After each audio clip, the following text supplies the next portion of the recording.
Parameter attributes. Parameters can have a number of more advanced attributes. If you use the parameter attribute specification on any of your parameters, you will convert your function into an advanced function. And that gives you common parameters for free. It makes your function behave more like a commandlet. The way that you use more advanced parameters is you attach something that looks like a cast statement in front of your variable. But what it is a list of parameter attributes to apply to that parameter. Let's go ahead and simplify our example so we can see this in action. Let's reduce it down so we don't have all the typing in there, because it just makes it hard to read. And if we're not going to have that, then we don't need to be displaying that. This will take us down to having just the 3 parameters with no defaults or typing, very much like we had originally. So if we were to run this, it'll run myfunc-pathfunc with the function definition preceding it. So the path variable gets func, the other 2 variables are empty. They have no type, they have no data in them. If we had decided that we require the user to tell us whether or not to be recursive, to use the recurse parameter, we could attach an attribute to this parameter that requires the user to enter it, and if they don't, asks them for it. The way we do it is with the parameter attribute list, which is done by placing square brackets, parameter, double parens, in front of our variable. And inside the parentheses is where we put the list of custom attributes. To force the user to enter a particular parameter, the attribute of interest is mandatory. We would set this Boolean. The default is false, meaning the user does not have to enter this parameter. If we want them to be forced to enter it, we set it to true. Now, if we were to go ahead and run this, we're going to find that when it reaches this myfunc command and sees that the myfunc command does not have a value for the recurse parameter and it's mandatory, it asks the user to put in a value for recurse, which they can now go ahead and put in, and it will go ahead and go into the variable. So this is a way to make sure users give you data that you require. The next attribute that's on the slide is position. All parameters in PowerShell by default are position sensitive. The myfunc command that we've defined could actually be entered with up to 3 data elements on the command line.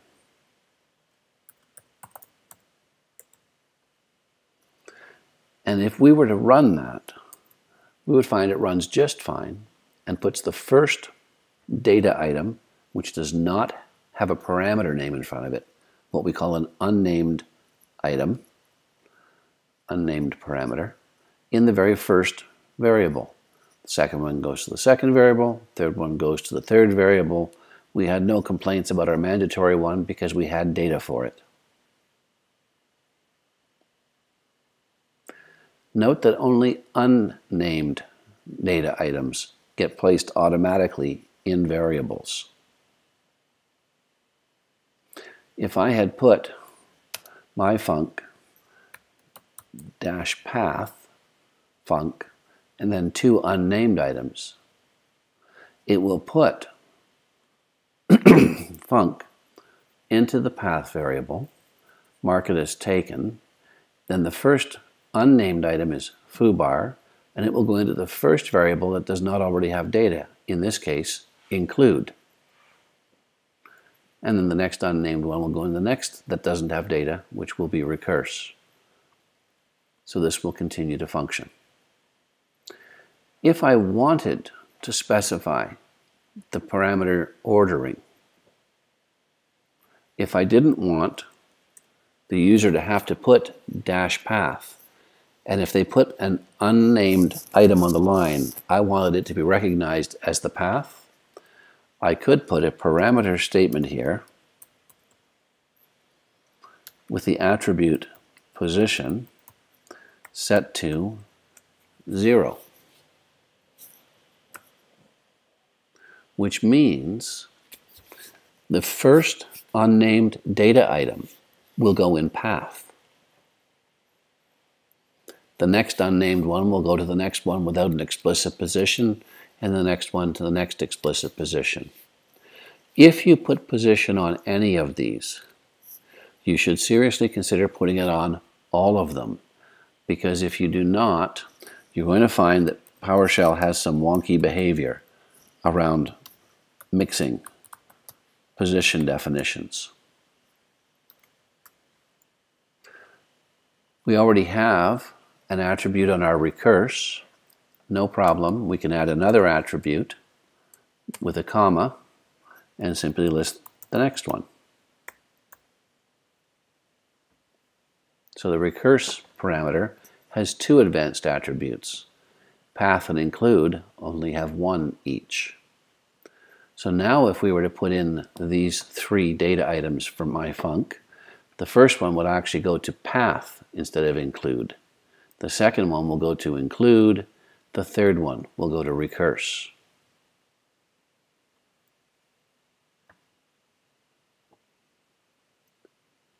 And of course, if the user were to specify a name, that will always override the positioning defaults.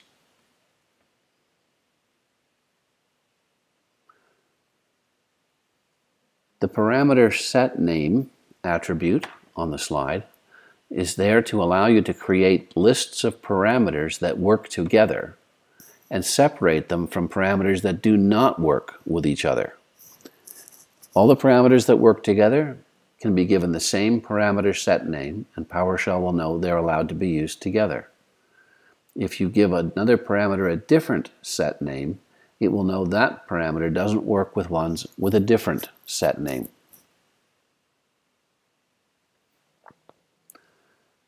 Next, value from pipeline. Value from pipeline can be done by value, which is the object itself, or by property name, which is the value of a property inside an object coming from the pipe. Let's take a look at how these ones work. Let's simplify our example down. Let's get rid of our third parameter and bring it down to just 2.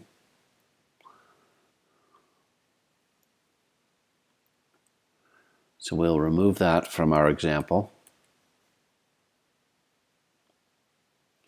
And in this case, we're going to be using these pipeline ones, which means that our definitions, our values, our objects to put into our variables are going to come from an object coming through the pipe. So we're going to be doing something like creating an object and piping it to our command. For that to work, we need the attribute value from pipeline. We need to set that to true. By default, it's false. And it means that this parameter will get its value from the pipeline if it's not specified on the command line. We're going to remove our position parameter. As we noted, we don't want to mix positioned and unpositioned parameters because we may get unexpected results. So if we run this now, my func has no parameters on the command line. So path will be empty, and include will not be defined on the command line. But we will have an object coming through the pipe, which will get assigned to the include variable, which indeed it did.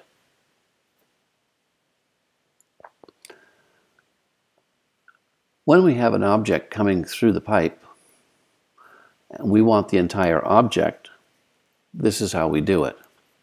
If instead we only want a specific property from the object coming through the pipe, we would do that by saying that our parameter advanced attribute value from pipeline by property name is true.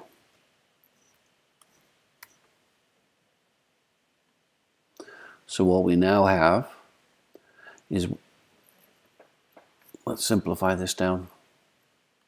What we now have is a parameter which will get its value from the pipeline, but it will not get it by taking the entire object coming through the pipe.